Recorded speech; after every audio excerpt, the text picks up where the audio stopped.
A Folha de São Paulo de ontem trouxe uma extensa matéria sobre as dificuldades da aplicação da Lei Complementar 131, a lei que tornou obrigatória a exposição em tempo real de todas as receitas e despesas públicas e que no dia 27 passado cumpriu o último prazo para sua aplicação, incluindo aí com a obrigatoriedade dos municípios com menos de 50 mil habitantes a prestar contas através da rede mundial de computadores. A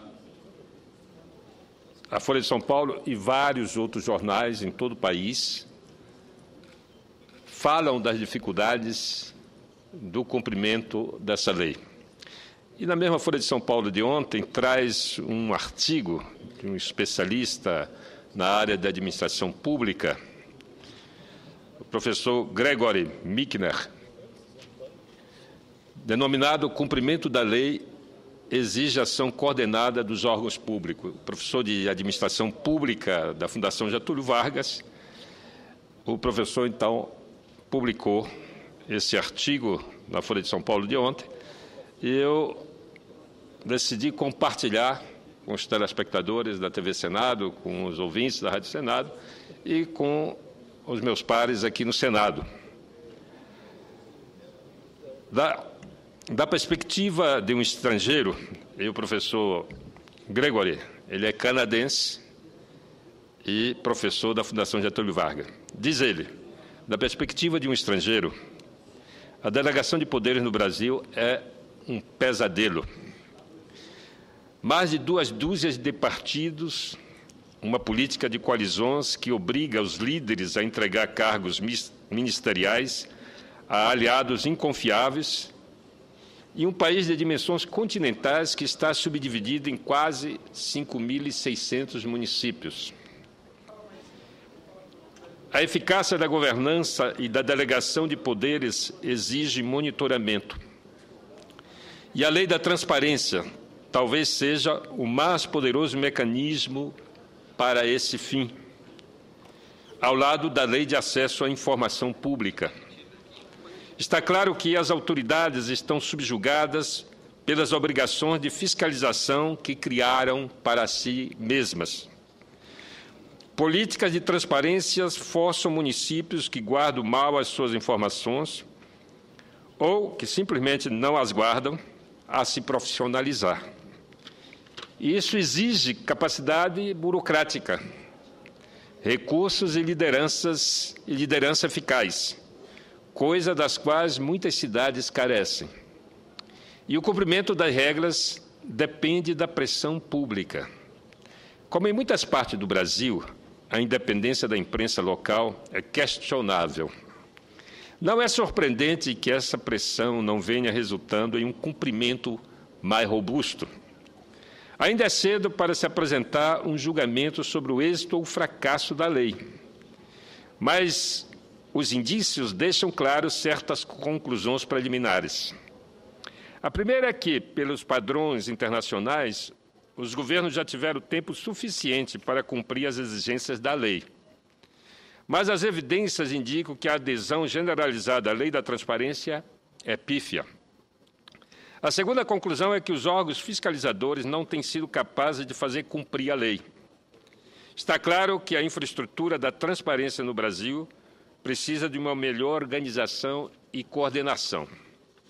Isso significa reunir as autoridades da controladoria, dos ministérios públicos, dos tribunais de contas e de líderes locais sob uma unidade de ação da transparência. Em última análise, a transparência tem a ver com o monitoramento. E o monitoramento tem custos políticos. A questão é se o Brasil tem uma liderança local e uma sociedade civil suficientemente forte para fazer com que esses avançados mecanismos democráticos funcionem. Assinado pelo professor Gregory Michner. E eu peço, senhor presidente, o registro nos anais desse artigo do professor Gregory.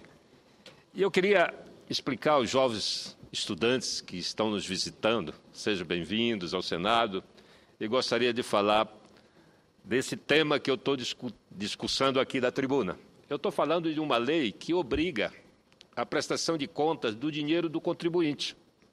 Vocês todos que estão aqui pagam impostos. Quando vocês vão comprar a camisa que vocês usam do uniforme, vocês pagam o ICMS, vocês pagam vários impostos que estão embutidos no preço de tudo aquilo que vocês consomem. Nós aprovamos uma lei aqui no Senado para fazer com que todos os órgãos públicos, as prefeituras, não é, as agências distritais aqui de Brasília, o governo de Brasília, prestem contas do dinheiro que é arrecada do cidadão. Tudo isso que vocês estão vendo aqui é mantido com o dinheiro de todos nós. O Estado brasileiro, ele não fabrica dinheiro, ele arrecada dinheiro dos contribuintes. Portanto, todos vocês aqui são contribuintes, todos nós. E essa lei, ela obriga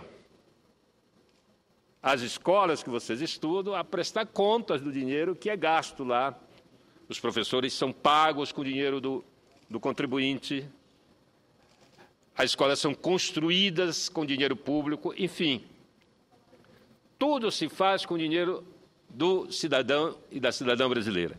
Para vocês terem uma ideia, dos 12 meses do ano, nós trabalhamos quase 5 meses só para pagar imposto.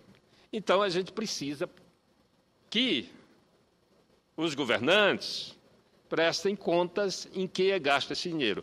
Essa lei foi aprovada há 4 anos atrás e passou a vigorar dando prazo diferenciados para os estados, para o governo federal, para o judiciário e, por último, para as prefeituras. As menores prefeituras passaram a ser obrigadas a cumprir a lei a partir de segunda-feira, dia 27.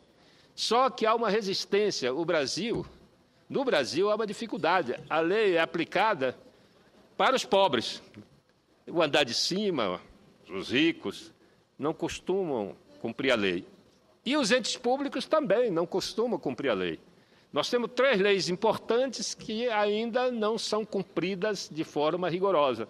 A lei de responsabilidade fiscal é uma delas, a lei da transparência, que tem 4 anos, e a lei de acesso à informação. Qualquer informação que um cidadão precisar, ele pode peticionar, ele pode requerer, e o governo é obrigado a dar, qualquer que seja o governo.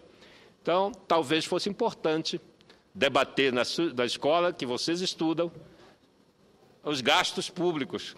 Quanto custa a escola que vocês estão estudando? Quanto custa a educação pública no nosso país?